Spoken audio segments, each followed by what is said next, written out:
Let's go like 15. All right, dude. Hey, everybody. Welcome. This is Brian Nemhauser at Hawkblogger on Twitter. And I am fortunate to be able to have Dave Softy Mahler at Softy KJR on Twitter joining us on the weekend to talk a big game, Seahawks versus Packers, man. We have not been able to talk for the last week or so, been doing a bunch of stuff, but good to have you. Welcome. Yeah, thank you. The fortune is mine, buddy. I appreciate this. I mean, just think of this opportunity on a Saturday afternoon for those that don't normally get to see this and hear the greatness of you and I together. Now they get to witness it on a Saturday before a Seahawks game. And is it 3:40 tomorrow yet? Because I'm sitting here chomping at the bit, ready to go for crying out loud.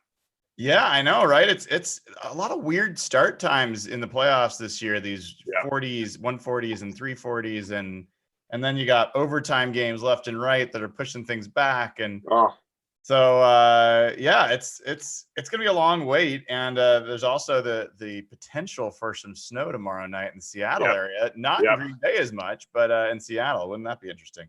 It'd be very odd to have to see it snow here, but not out there. And I guess what I'm kind of hoping for is, so Minnesota beats the Niners coming up here in about an hour or so, actually about 45 minutes or so. And then we get to go to bed tonight dreaming about the possibility of the NFC Championship game in Seattle. Even if the Seahawks lose tomorrow, just having all night tonight, all day tomorrow up until 3:40, thinking about the potential for an NFC Championship game in Seattle. That would be pretty awesome. So let's go Vikings. Skull, baby. I want to get your take on that, actually, because there's been a debate going on about that amongst some of the Hawkblogger crew. Yeah. What debate? Well, I'll tee it up here for you. So on a scale of 1 to 10, tell me how, 10 being the most excited, 1 being not at all excited.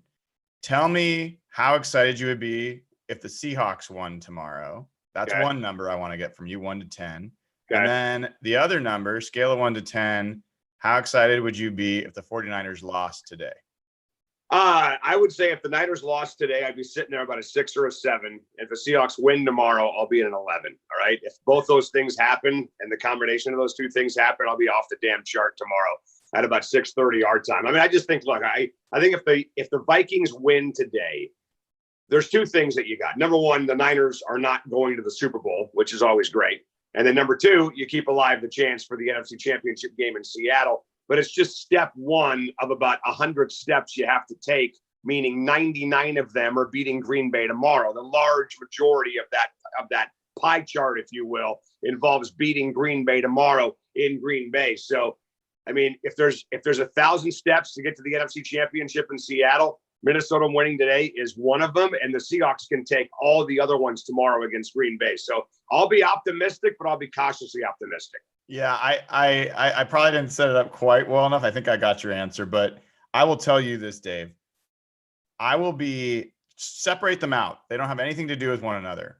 Yeah. I will be nearly as excited, or at least as satisfied, to watch the 49ers lose today as I would be to watch the Seahawks win tomorrow. So, I hate that team. I don't actually hate the players really, but I don't even hate the coaches, but I hate that fan base. So I would just that fan base was they were jerks to you a couple of weeks ago, weren't they? They're jerks to everybody. I mean, but yeah, I just would really love to watch the 49ers fans suffer. So that would be nice. So much so that if the 49ers lose today, we will probably do a post-game show for the Hawks. There you go. Well, I would just say this. If we have to go down, then they should go down too, I guess. But I also feel like, hey, you're petty like me. I know you are. Well, I hate their guts. And I hate their players. I hate their coaches. I hate their fans. I hate their broadcasters. I hate their media. I hate their team colors. I mean, I hate it all. All right. So I'll take it one step further than you. But I understand. I just think in the end, it would be quite the bummer to see the Niners lose today and the Hawks lose tomorrow and not get the NFC Championship game in Seattle. I mean, if the Niners lose today, then essentially Green Bay and the Seahawks tomorrow are playing for a home NFC Championship game. Both those teams will know on game day that if they win, they get to host the NFC Championship. But I wonder what kind of effect that has on those teams tomorrow. All those guys can say, yeah, we have no idea. We're not thinking about that. Bullshit. They absolutely would be thinking about that. They may not be thinking about it during the game, but they'll be thinking about it in the morning, the night before the game. They're going to know. The players and coaches will know if they win, they host the NFC Championship. So I wonder what kind of effect, Brian, whether positively or negatively, that has on both these teams tomorrow if the Niners lose today. Yeah, it'll be interesting to watch. And be very honest, I expect the Niners to roll today. I do too. I think they're going to win by quite a bit. And so it's not that I'm holding out much hope, but man, it would be fun. I would get a lot of pleasure out of watching them go down. So I told you yesterday that I expect the Niners to win big. So I'm with you 1,000%. I hope both of us are wrong. Yeah. I've been wrong a lot this year. And let's get that goes to the Seahawks. So, you and I have kind of been texting back and forth a little bit about this. I am less nervous about this game than I was about the Eagles game, which makes no sense. And that's not about the fact that I think the Seahawks have a better shot at winning. I just really had this strong sense that they were going to drop this game to the Eagles last week, and it was just going to be the perfect way to end what has been a ridiculous season. Yeah. And now I look at the Packers, and I have a lot of respect for that Packers defense, especially the pass rush. I think they have some good guys in coverage. Yep. And you got a Seahawks offense that's got at least a couple guys potentially missing on the offensive line, if not three guys missing.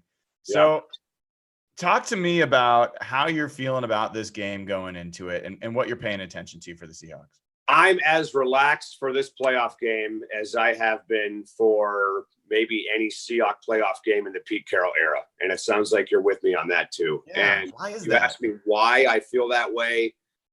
I mean, I guess the straight answer is I don't know. I don't have any idea why I feel the way I do. Maybe it's because I feel like the Seahawks in some ways shouldn't even be here. They're 11-5 with games missed due to injury in the NFL. They've got two Pro Bowlers on their team, and Russell Wilson and Bobby Wagner. Teams that have two Pro Bowlers and miss more games due to injury than any team in the NFL don't go 11-5 and make the Elite Eight of the National Football League, and the Hawks have done that. So I kind of feel like no matter what happens to tomorrow, the Seahawks season is already a major success, in my opinion. I think it just reflects the greatness of Pete Carroll, the job he's done, the greatness of Russell Wilson, things that we knew already. But I wonder, Brian, if my mental state, my emotions will change tonight if the Niners lose this game. And we go to bed thinking that you can host the NFC Championship game in Seattle next week. I mean, there was never a part of me at any time this year that thought this was a Super Bowl team, ever. I never thought about going to Miami. I never thought about making plans for Miami. Never thought about buying tickets for Miami, game tickets, hotel. Never, ever, ever even remotely crossed my mind.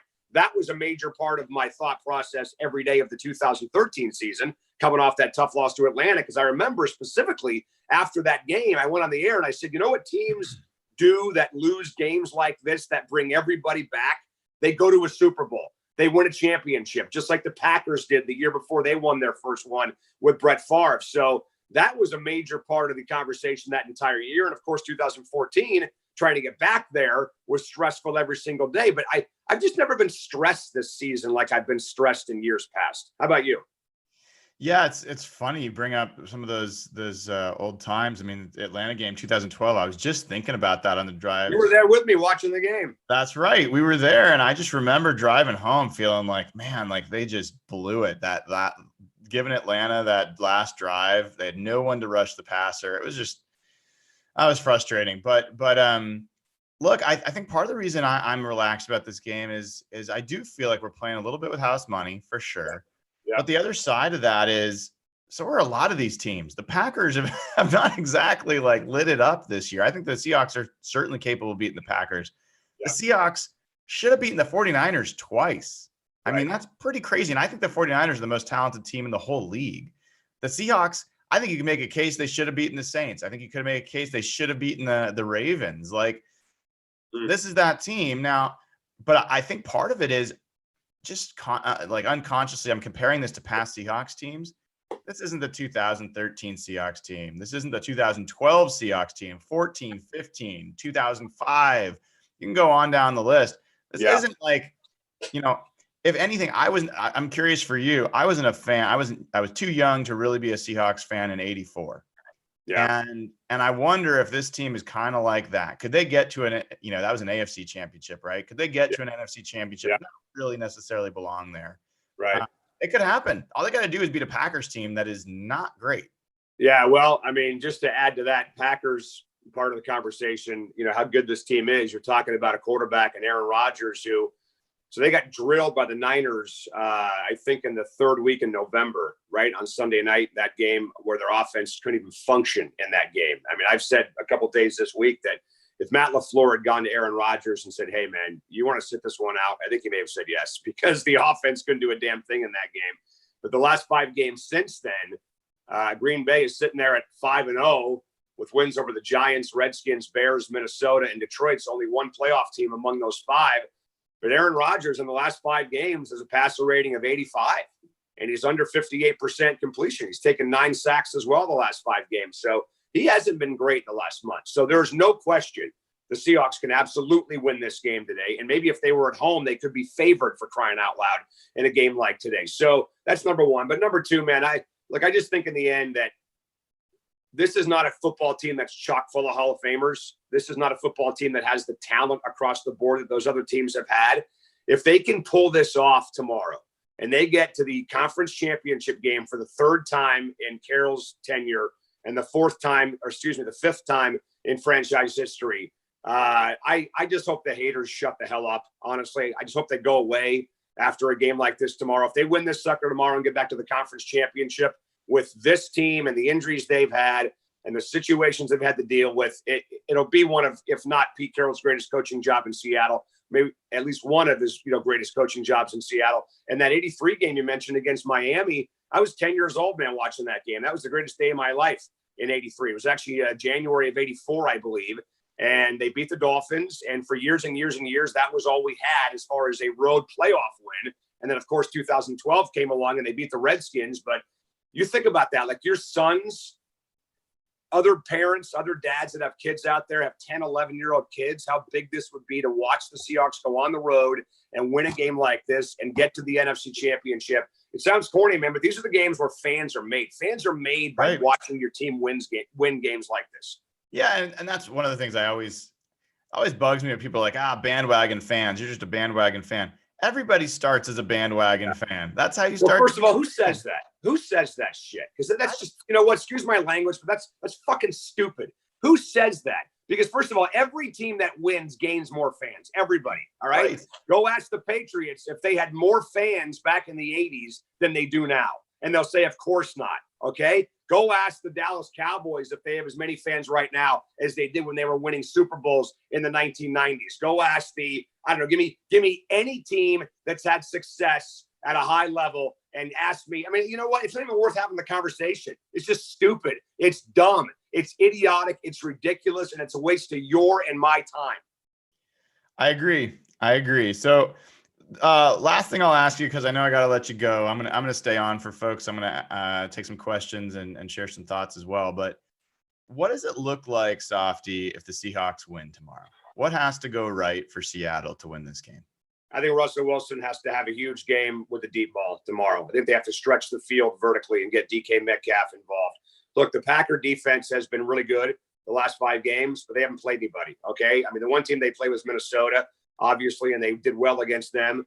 But this could be the best deep ball passing team the Packers have seen, if not all year long, at least in the last month or so. There's only one team in the NFL that's allowed more 40-yard bombs than Green Bay, and that's the Raiders. So, I mean, look, I like Kevin King a lot. I loved him at Washington, but he's not a physical guy. He's a tall, lanky guy with long arms and length for sure. But if they put him on DK Metcalf, I'm curious if he can handle the physicality and the strength of DK Metcalf on the line of scrimmage. So I think you got to get that passing game going downfield, not to the sidelines.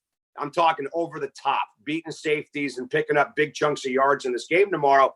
And the fear for me is that if George Fant and Dwayne Brown are not playing tomorrow, that's going to be exponentially harder to do.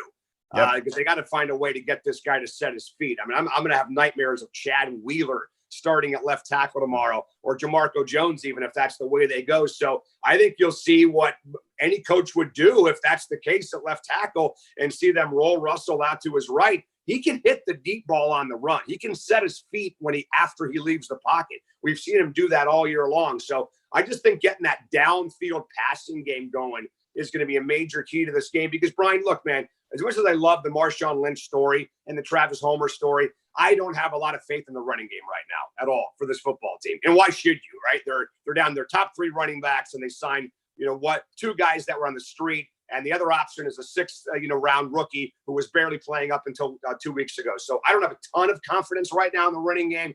I think this is an obvious thing tomorrow for the Seahawks, man. You're paying Russell Wilson $35 million for a reason. Go win the damn game tomorrow.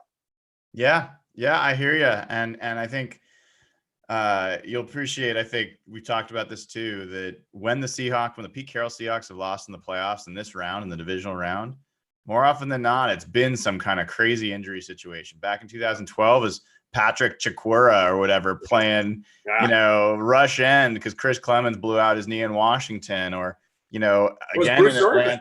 Remember, Bruce Irvin had to start that game. I know. Clemens, and he couldn't do anything. And then you got again, and I think it was 2016, maybe it was 2000, whichever year they also went back to Atlanta. 2017 went back to Atlanta and lost that game, and you had Deshaun Shedd going out with a knee injury, and you had the whole secondary going out with injuries, and you had to start Reese Odiombo at left guard, and he steps on Russell Wilson's ankle. These situations where you're down to like 3rd, 4th, 5th street free agent kind of guys in these kind of situations, that's tough. So it's a really big deal that if you can't get Dwayne Brown and George Fant, get one of them.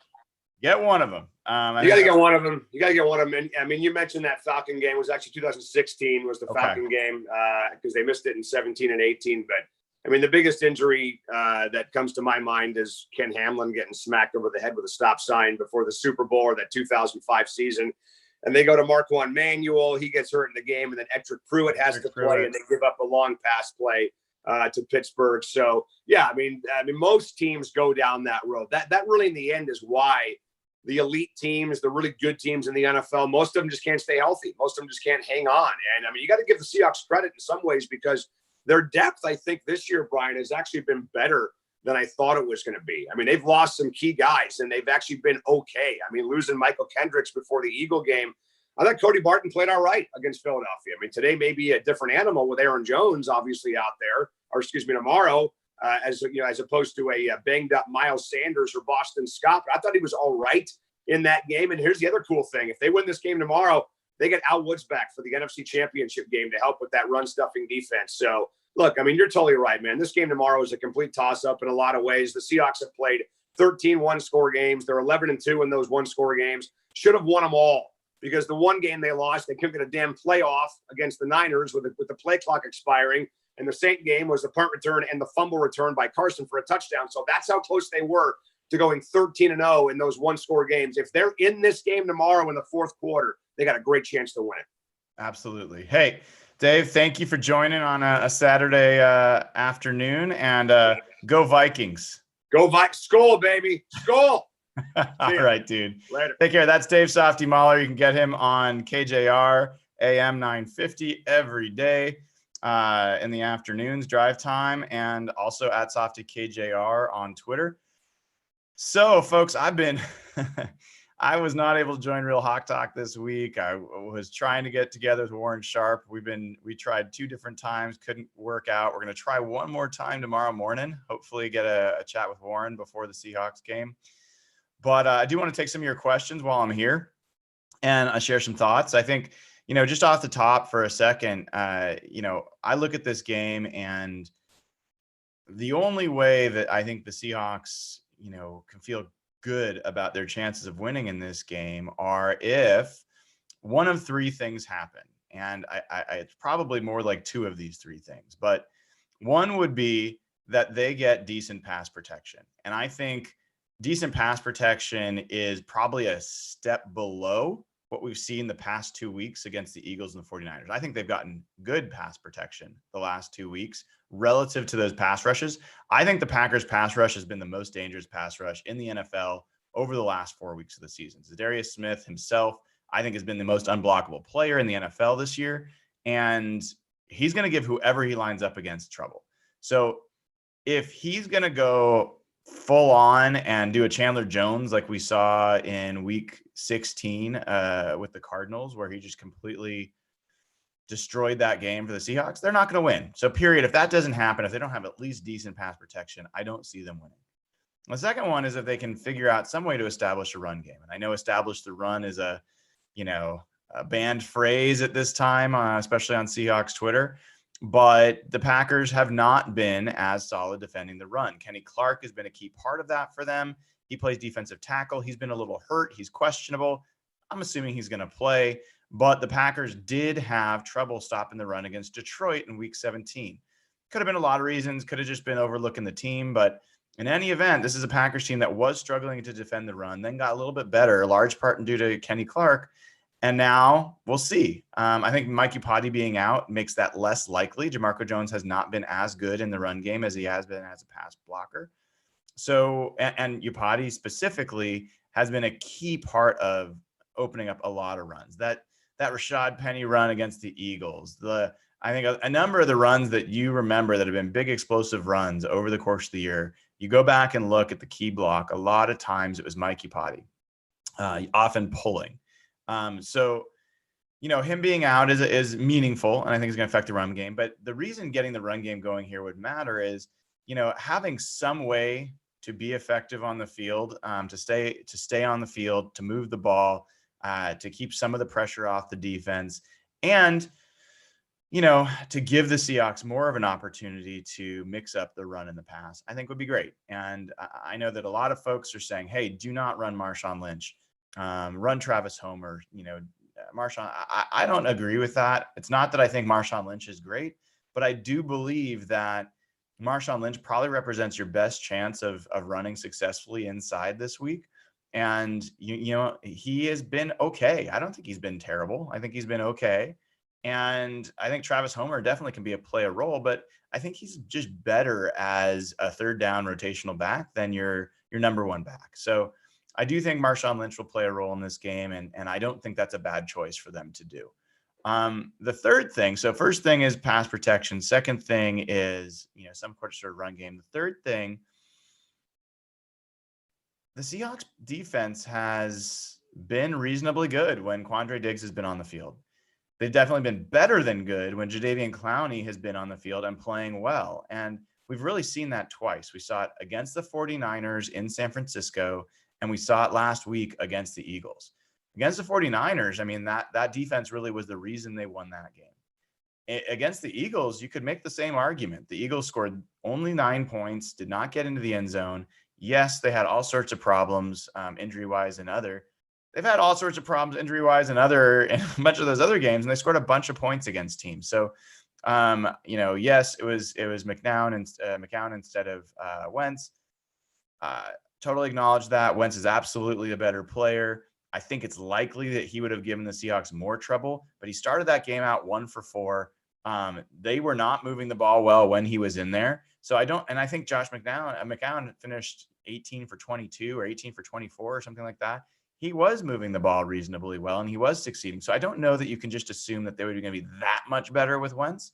So I thought the Seahawks defense played really well at all 3 levels last week, other than I think Trey Flowers struggled with stupid things he doesn't need to do. So if the defense, my point being is if the defense can actually play at that level, and I think number one job is to stop the run of the Packers, then I think that even if the Seahawks offense is struggling, you could find a tight game close at the end. And even then, even when the Seahawks are struggling, those are the games I'll take Russell Wilson.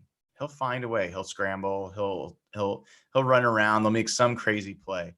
But that's what would have to happen. You'd have to have the defense playing really well against that offense, the Packers offense, in order to keep the game close so that the Seahawks could, offense could come through at the end. Those are kind of the 3 things that I look at. And the number one for me absolutely is pass protection. And it's not going to be great, folks. It's not going to be great. If you're hoping for great, you're unrealistic and you're unfair about what this offensive line is capable of with all the injuries that they're facing and the quality of this pass rush from the Packers. It is a really, really, really good pass rush. So I think being realistic, it just cannot destroy the game.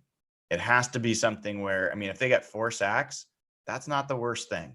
If they get 7 sacks, yeah, I think we're in trouble. So All right. With that in mind, I want to start taking some questions from folks. And I think I saw one earlier. Please feel free to add it in the chat. And as always, I thank everybody who adds in the super chat. I will always take super chat questions first.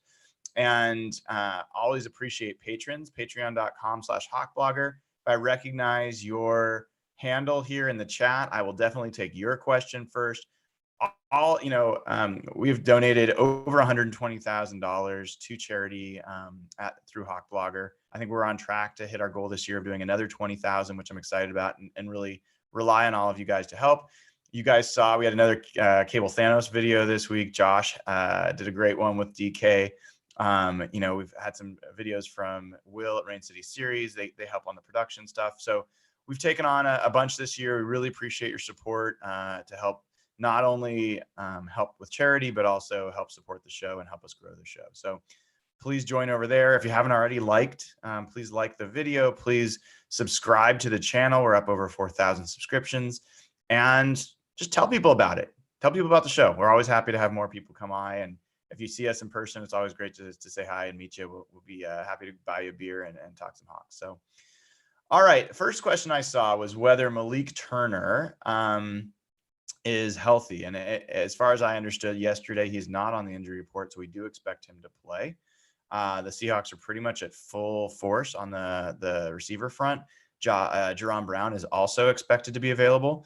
So all the John Ursua lovers, myself included, should not expect him to play. I don't think John Ursua, he might suit up, but I don't expect him to play. I think that in some ways I'm a little bit less than thrilled that Jerron Brown's back. I just don't think he's been a huge add this year or last year. And I think I'm more interested in what the Seahawks do with other receivers. I will say that David Moore's had a sneaky good few games. And when they give him the ball in space, he's dangerous. So I would love to see some quick screens to him, find a way to get him the ball and let him move with it. Same thing with DK. DK's been coming on so strong and he can do so many things. So get that guy in space, let him just truck some players. Would love to see that happen. So they're definitely at full strength with the receiver crew. All right. So I see a question here from Michael Howes. Says, what will the safety situation be in future years with Blair, McDougald, and Diggs all under contract the future and all are starting caliber? So first, I'll say that expectation now is that McDougald and Diggs are the starters and that Blair is part of dime. I think that starting next year, what you want to see happen, what you want the result to be, is that Blair earns the coach's trust and can be a starter opposite Diggs. Diggs and Blair at safety, with Blair actually playing the position as they expect him to, that is a really good starting safety tandem with a lot of talent and a lot of potential. And people don't understand Diggs is 26. So he's young. Blair is obviously in his rookie season. That could be a Seahawks safety pair for the next 4 or 5 years. So that would be a really big thing. And McDougald's a great third safety. That's the role he came here to play. I expect that would be the role he would return to. And, we'd see how that would go. And if they needed depth, he'd be there for that. All right, next question. White Duck wants to know what happened to the Seagulls. Well, they are now the Seahawks dancers, and they've added male dancers. And I will say, I've actually enjoyed it. I thought it was good. It's a little bit boy band, a little bit K-pop for me, but some of the dances have been fun and cool. So I give it to them for that. There is a question. What's the next question here? We got a question from Jack Burton. Hey, Jack. It says, do you happen to know when the last time a 5 and 6 seed were in the conference championship? I actually don't know that. And if anyone in the chat does, feel free to add that in there. Doesn't happen very often. It's usually 1s and 2s. And so both 1 and 2 are still alive. That'd be the Packers and the 49ers in the NFC. And, odds are that both those teams are going to get to the NFC championship. That's the odds. I think odds makers definitely have the Seahawks as a better chance to make the NFC championship than the Vikings. But, the one thing I will say, let's talk about the Vikings and the 49ers for a second. That game's about to kick off in about 7 minutes, and I'm going to end the show before then because I want to go watch. I'm sure all you do as well. But the 49ers, even as they're getting back all the strength on defense, their pass protection has not been good. It has been challenged, and that Vikings defensive line destroyed a very good Saints offensive line last week, especially in terms of pass protection. So what happens when Jimmy Garoppolo is under pressure? He turns the ball over and he makes bad decisions. And the 49ers have been good enough to overcome most of his bad choices. But that's where the Vikings can find their way into this game. The other thing that the 49ers have struggled with at times has been defending the run. Now, I think they've been a lot better at that recently, but they've lost some of their interior linemen. And Dalvin Cook and that Vikings offensive line is pretty good. And if they're able to run the ball with some effectiveness, I think they have a chance. So I think you've got to have a great performance from that Vikings defensive line. You've got to have a great performance from that Vikings offensive line, at least in the run game, in order for the Vikings to have a chance. If the 49ers are running the ball, getting tons of big chunk yards, if the Vikings are having to depend on Kirk Cousins to succeed against this pass rush from the 49ers, this could be a 20-point blowout. It really could be. And I think that if I was to place a bet, that's where my money would be. At the same time, I bet against I bet for the 49ers a lot, not really bet, but just, gentleman's bet. I would say that I've been wrong about them a lot. I do still believe, and I stand by the fact, I think they're the most talented team in the NFL. I think they've got a great coaching staff, and they started the season the way I think they looked like that. Against better competition, they have not been as great. Their biggest win against good competition came against the Packers. And you could say that against the Saints as well. So, but that wasn't a huge win. I mean, it was a close win. So I think that the Vikings have a puncher's shot in this, and man, it would be amazing, and in some ways exactly what should happen for the Seahawks to somehow host the NFC Championship next week. I mean, that would be crazy. And given the forecast as of right now, we're looking to get snow starting tomorrow night into midweek. How crazy would it be if the Seahawks hosted a championship against the Vikings in the snow at CenturyLink Field? So it is possible, although a little bit crazy. Chuck Norris's pinky finger asks, Brian, do you think if the Vikings win, it's more of an advantage for us or Green Bay? That's an interesting question. I assume what you're asking is psychologically. I would say it's roughly equal. The Packers are going to realize, both teams will realize if they win, they're going to host the NFC Championship. So they're both going to be pretty equally motivated. And the Packers have to feel pretty confident. I think they feel pretty disrespected in general, that people don't appreciate them as a football team. And I understand why. I mean, people are calling them frauds and all that kind of thing. But I think the Packers are a fine team. I don't think they're a great team. And I think that they have almost no chance to beat the 49ers if they have to play. I think they just got completely manhandled by the 49ers. And that's part of why I think the Upati injury is a bigger deal than we might realize. He's part of what could have been a really powerful offensive line that could have brutalized this Packers defensive line that is not the biggest or best that way. So anyway, I think the Packers, I just don't have no trust or belief in them getting any farther than this game. And I think the reality is, I think if the Seahawks get to the NFC Championship, even if they have to play in San Francisco, I think they got a shot.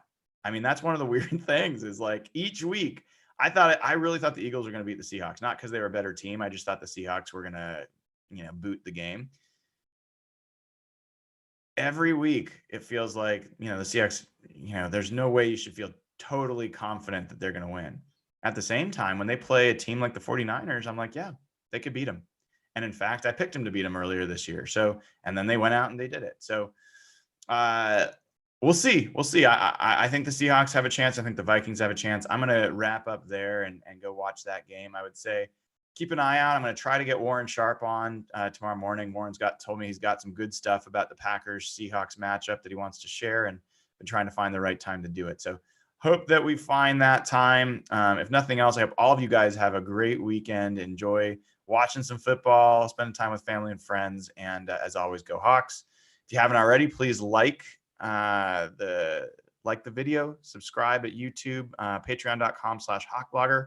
Always great adding new patrons. And if you haven't already, subscribe on Spotify, subscribe on Google Play or iTunes. And then you'll get this podcast pushed to you. So on that note, have a great